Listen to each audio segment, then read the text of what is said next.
के बाएं अंग में बैठ के हर काली कहाए। शिव के बाएं अंग में बैठ के हर काली कहाए। ओ हर काली कहाए मैया, हर काली कहाए आई, हर काली कहाए। शिव के बाएं अंग में बैठ के हर काली कहाए। शिव के बाएं अंग में बैठ के हर काली ओ मैया, शिव के बाएं अंग में बैठ के हर काली काली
देवी कहलावे। काली देवी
मन में विचार करी जाए, मन में विचार कर जाए हो संतो, मन में विचार कर जाए।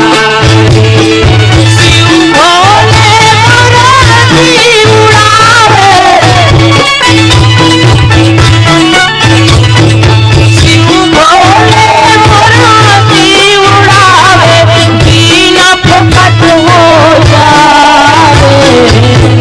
शिव के पाए हम बैठ के हर खाली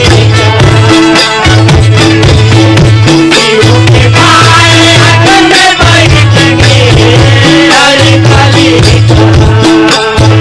ओ हर खाली कहाँ है ओ भाई, हर खाली कहाँ है ओ भैया, हर खाली कहाँ है।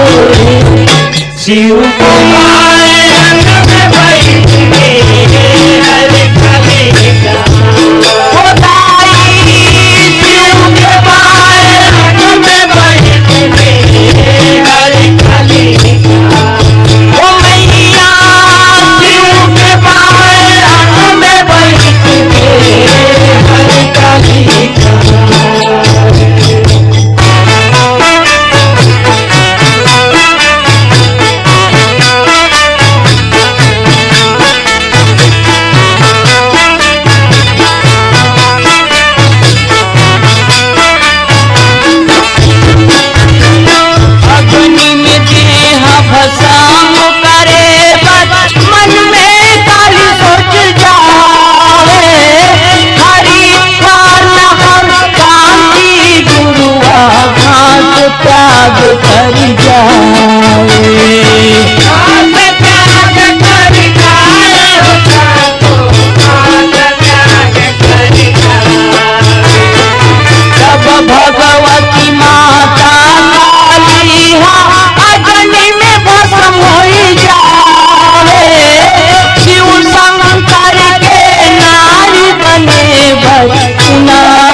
वाला